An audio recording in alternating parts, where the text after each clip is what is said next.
വരാനിരിക്കുന്ന നിയമസഭാ തെരഞ്ഞെടുപ്പിന്റെ ഭാഗമായി LDF സ്ഥാനാർത്ഥി KK ശൈലജ ടീച്ചർ നാമനിർദ്ദേശ പത്രിക സമർപ്പിച്ചു. ഇന്ന് രാവിലെ ഇരിട്ടി താലൂക്ക് ഓഫീസിൽ ARO മുൻപാകെയാണ് ടീച്ചർ പത്രിക സമർപ്പിച്ചത്. പേരാവൂർ മണ്ഡലത്തിലെ വികസന തുടർച്ചയും ജനകീയ മുന്നേറ്റവും ലക്ഷ്യമിട്ടുള്ള തെരഞ്ഞെടുപ്പ് പോരാട്ടത്തിന് ഇതോടെ ഔദ്യോഗിക തുടക്കമായി.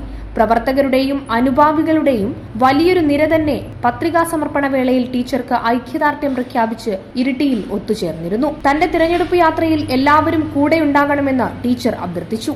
LDFന്റെ നേതൃത്വത്തിൽ പത്രികാ സമർപ്പണത്തിന്റെ ഭാഗമായി വൻ ജനാവലിയോടുകൂടിയ പ്രകടനമാണ് ദൃശ്യമായത്. മണ്ഡലത്തിലെ വോട്ടർമാരുടെ പൂർണ്ണ പിന്തുണയോടെ ഉജ്ജ്വല വിജയം കൈവരിക്കാൻ സാധിക്കുമെന്ന ആത്മവിശ്വാസത്തിലാണ് LDF ക്യാമ്പ്. പത്രികാ സമർപ്പണത്തിൽ CPIM കണ്ണൂർ ജില്ലാ സെക്രട്ടറി KK രാകേഷ്, ബിനോയ് കുര്യൻ, സംസ്ഥാന കമ്മിറ്റി മെമ്പർ V ശിവദാസൻ, മണ്ഡലം സെക്രട്ടറി സക്കീർ ഹുസൈൻ, മണ്ഡലം പ്രസിഡന്റ് അജയൻ പായം തുടങ്ങി നിരവധി നേതാക്കൾ പങ്കെടുത്തു.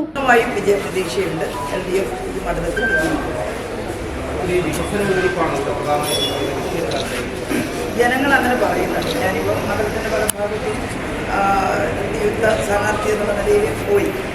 അപ്പോൾ പല ഭാഗത്തുനിന്നുള്ള അഭിപ്രായം പൊതുവായിട്ട് ഗവൺമെൻറ് ചെയ്യുന്ന ചില കാര്യങ്ങൾ, മലയോര ഹൈവേ പോലുള്ള കാര്യങ്ങൾ, അത് ഗവൺമെൻറ് ചെയ്യുന്നതാണ്. പൊതുവായിട്ടുള്ള ചില വികസന പ്രവർത്തനങ്ങൾ ഉൾപ്പെടുന്നതാണ്.